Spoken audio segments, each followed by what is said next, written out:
he's there. You know, hey, I'm telling you, my grandbabies, my youngins, they be having the worst of times. They're going to pieces. I can just walk in the room because I'm daddy. I'm Paul. I can walk in the room. And all of a sudden you see things light up. Little Emery, when she was about 3,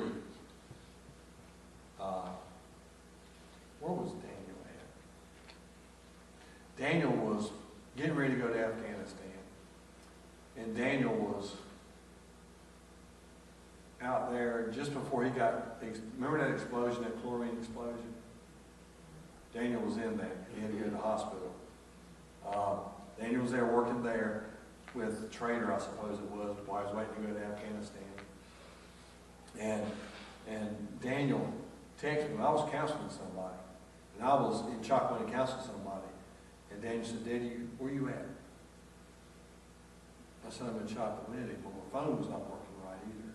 My phone had messed up. And Daniel had been trying to get me, and so had Michelle. And so finally, Daniel sends me a text and says, pick up the phone. And so my phone wasn't ringing, it wasn't working. So I found out, matter of fact, I read that phone after this experience. So I said, what's going on? And he said, Emmy has locked herself in her room. And Michelle can't get her out. And she's going ballistic. He says, I'm on the way. I said, stay there, I'll take care of it. So I told the person I was counseling, I'll see you later. And I went on to the house. And Emmy was all to pieces. And it broke my heart. She was so scared. Because to her life, that was one of the most horrifying things she'd ever experienced. She was cut off from Mama. Daddy weren't around. Pawpaw was nowhere around. And she was in that room, and she couldn't get out. And so I went in, and I actually took the door. I took everything off, the lock and all. And I took it and threw it down. And when I pushed that door open, she was sweaty. Her hair was all messed up. She was crying uncontrollably. And when I opened that door, and there was her mama sitting there too. When I opened that door, she hollered, my pawpaw, I knew you would help me. And she jumped out and she grabbed me and hugged me and would not let go. And she had us both crying, you know.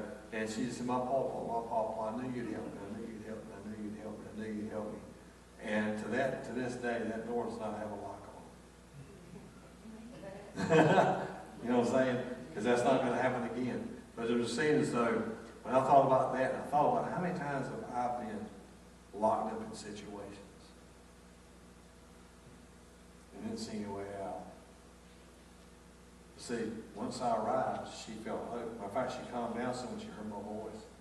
She realized I was there. She started calming down. When you realize Jehovah Shammah was there, it'll calm you down. It'll help you out. That's the joy of the grandparents. Oh, yeah. That's that we can do anything. Oh, now I can. But I know that's... oh, gosh. Yeah. They locked the door in the house, and I had to beat the daggone door down. Little Jordan locked Allison out of the house one day. I mean, she just went to the back door and just turned the knob and then turned the knob. And Allison sat out of bed, and Jordan was standing on the other side just laughing. Yeah, I had that happen in prison a lot. One day we were going out of F block, and Doug steps outside. There's 2 doors. So you got the first door, and they put you in this little room, so you just shut that door so the prisoners can't get out and open the other door. And so we're getting out, and the guys are talking to me. And so I'm turning around to talk to the guy, and all I did was just turn around like this. Doug goes out, and they shut the door, lock me back in. And so, so Doug's just sitting there going. They finally opened the door, but the funniest one was when they did it in E block, where you could see what was going on. Everything was plexiglass. And I was walking right behind Brandon. And we were like this. And so we go through, and as soon as Brandon steps over, they shut the door and lock it. And so I'm standing there at the door, and I'm going, hey, everybody, you locked me in. I mean, over here in the federal side with these guys, you got me locked in, you know. And Brandon was so cool. Brandon was trying not to make us sing, so Brandon goes, hey, hey, everybody. Hey. And they're in the control room, right, going, that's my pastor in there. Hey, everybody, my pastor is in there. Does anybody see me? That's my pastor.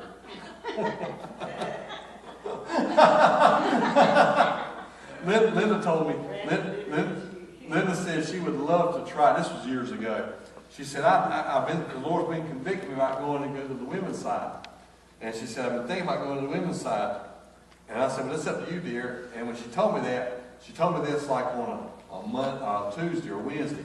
Thursday we go in, and we're over there in the federal side, and Patrick and I are coming out. And they said, I went and pushed a button for them to let us out, and they said, sir, can y'all just go sit down? And I said, okay, well, why don't we go sit down? And said, our computers are down and the doors won't open. And said, you may be in here for a while. And so I went home and told that to Linda. She says, okay, Lord, I definitely, that weren't you I heard talking. I was in there for that. We were pushing our time limit. And that guard, security officer, what size jumpsuit you wear?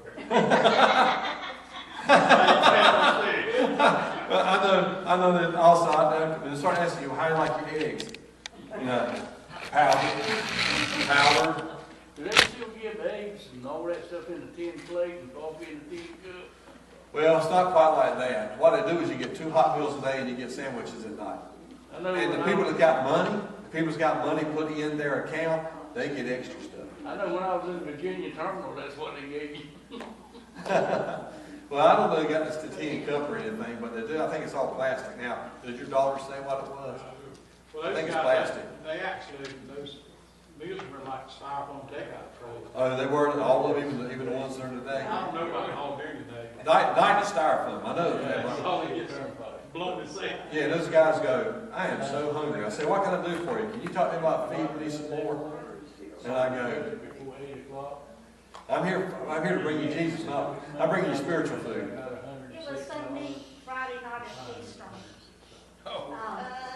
Eddie, it was leader of our outreach group to go in. It was his birthday. And now these women went to so much trouble to make his birthday special.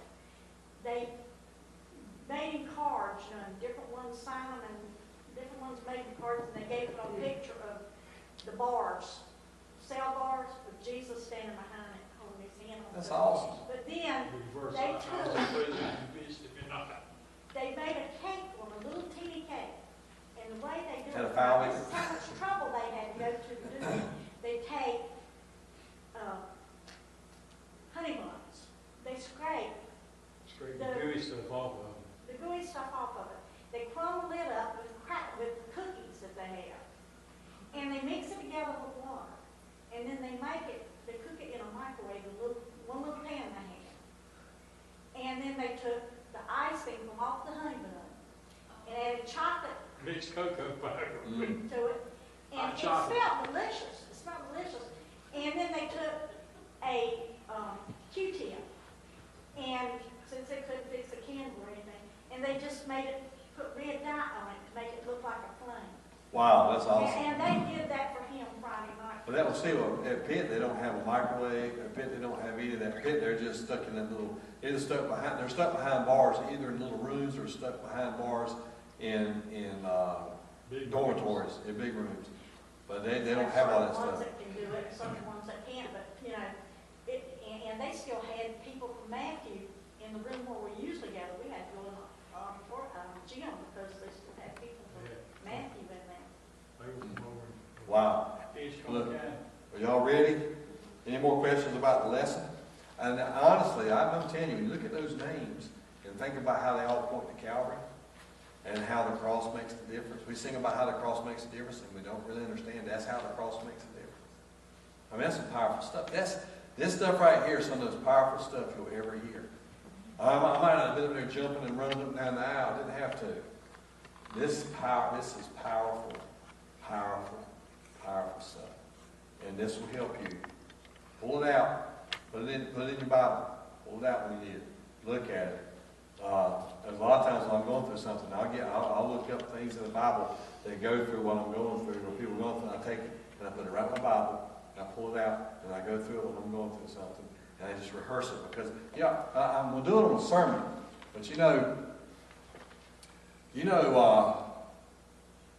the Bible, the Lord told Joshua, when you're going into the unknown, think about this now. God told Joshua, when you're going into the unknown, the promise. The way you're going to handle the unknown is to be strong and courageous. And meditate on my word day and night. Do you know what reverse meditation is? Worry. So you got a choice. You can worry about your problem, and worry is like a rocking chair. It keeps you busy, but it gets you nowhere. Okay? You can worry and rehearse the problem. When you're worried, you rehearse the problem over and over and over and over again. Or you can take the Word of God that deals with that problem, and you can rehearse it over and over again. That's called meditation. So reverse meditation is worry. Worry is driven by fear. Meditation is driven by faith. Worry has no answer. Faith has all the answers. So you have a choice. Which do you want? Do you want to worry all the time, or do you want to rehearse God's Word all the time that pertains to your situation? Doesn't mean that everything's going to be hunky-dory and you're going to walk through whatever, but when you go through the fire, He's going to be there with you. He's going to stand right beside you. You go in the lion's den, He's going to shut the lion's mouths. When you stand before the giant, He's going to make your sling a rocket launcher. So, we have no fear. Again, worry is reverse meditation. Amen. Anybody got anything else? Let's get ready to go. Brother Steve, will you dismiss us in prayer, please?